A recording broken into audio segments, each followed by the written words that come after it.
In today's times in Central Europe, questions about national territories seem to have been settled. Borders are set and the legal basis for crossing them has been established. The majority of people would certainly claim to know where their own national territory begins and ends. But the course of the border is sometimes not as obvious as it seems. As the tangled course of history would have it, there are still splinter parts of some nations that are still completely inside the territory of others. Such a community is considered by the foreign territory as an enclave and by the own country people as an exclave. It might surprise you to hear that there are two such cases in Switzerland. One is the small German community Busingen and Hochrhein, with about 1,550 inhabitants. This village has a size of 5.82 square kilometers, which is about a tenth of Manhattan. There are around 28,500 inhabitants per square kilometer in Manhattan, but only 266 people live on the same size in Busingen and Hochrhein. This enclave is situated between three different cantons, which are Schaffhausen, Zurich, and Thurgau. There is one small Swiss village called Dorflingen, with about 1,000 inhabitants that separates the enclave with Germany. Belonging to a nation from whose territory one is completely cut off naturally leads to numerous legal, economic, political difficulties. Which currencies should be used? What should customs regulations look like and be implemented? May residents of an enclave work only there or also in Switzerland?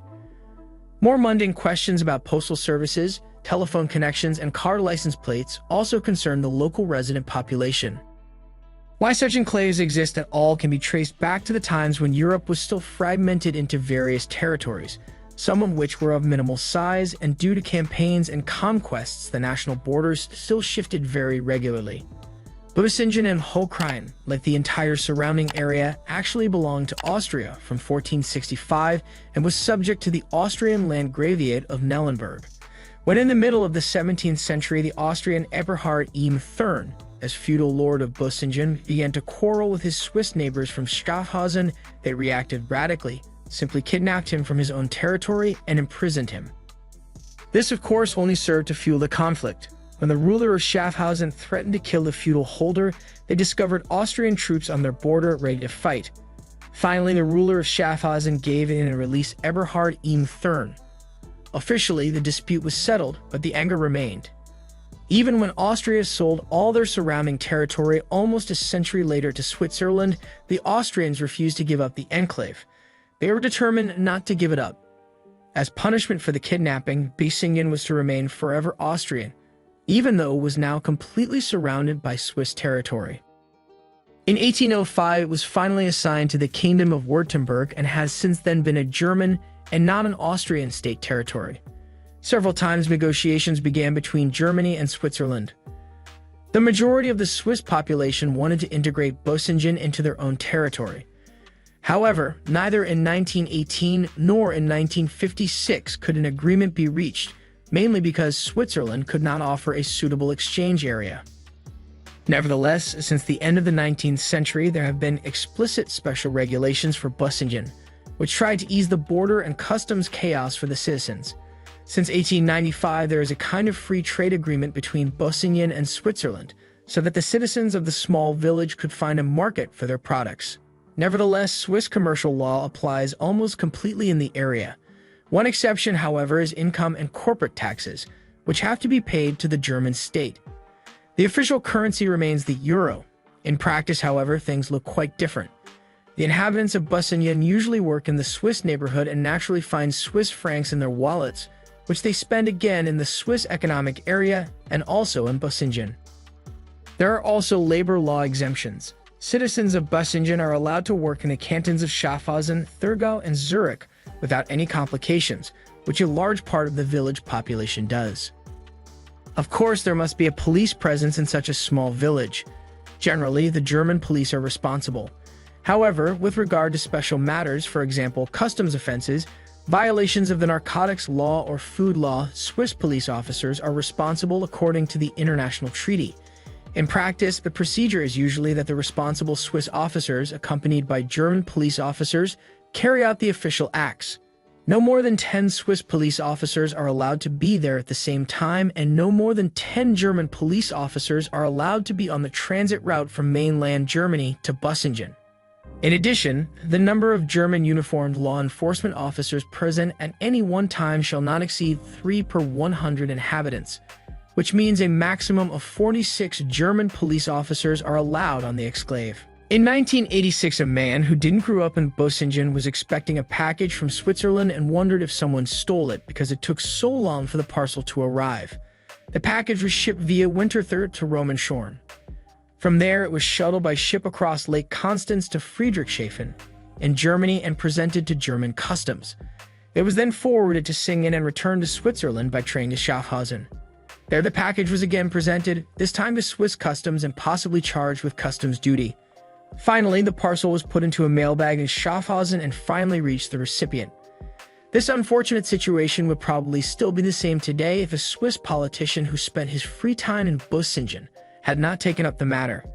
He consulted the Federal Postal Administration in Bern, which in turn contacted the German Postal Authority.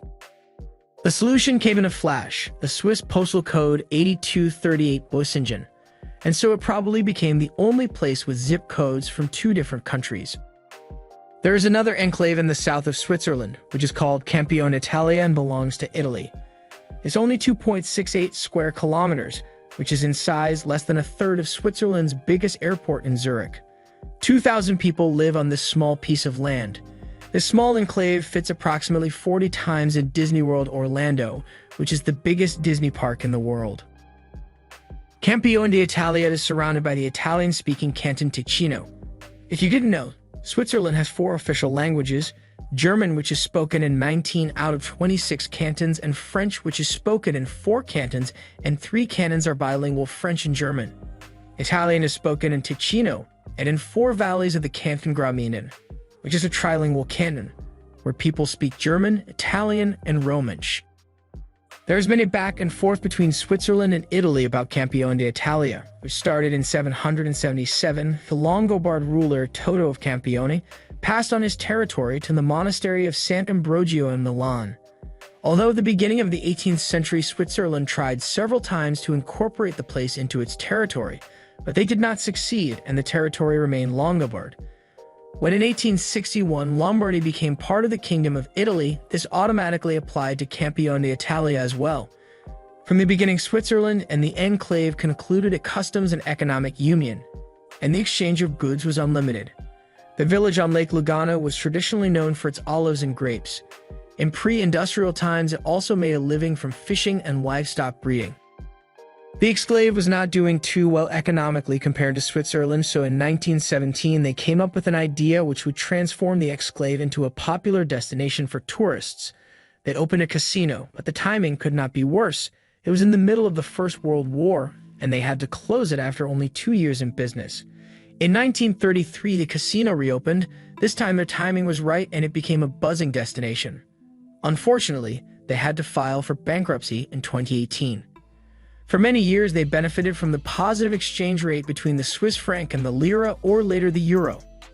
However, since Switzerland decoupled the franc from the euro in 2015, this relationship has turned sharply negative for the Italians.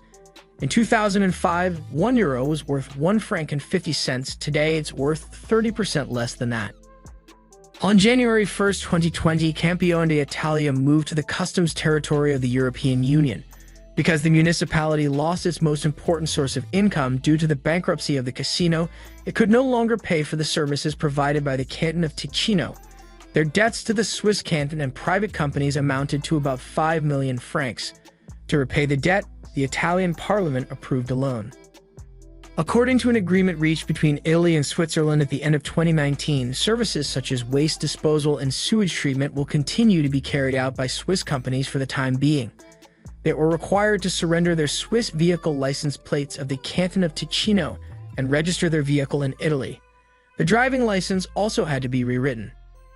Other regions in Switzerland also have their difficulties with customs regulations, even if they officially belong to Switzerland and not to another country.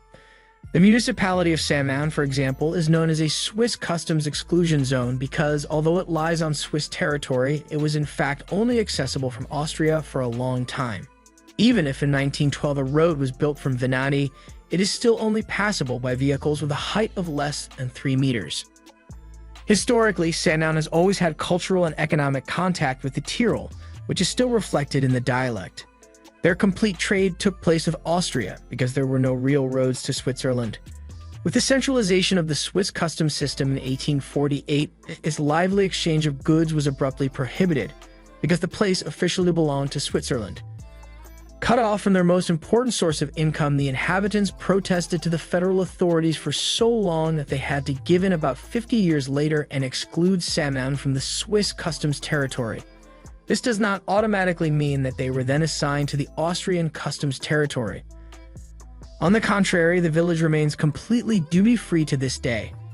Actually, this status was only supposed to apply until the construction of a Swiss access road, but even after the road from Venati, this special status was always extended.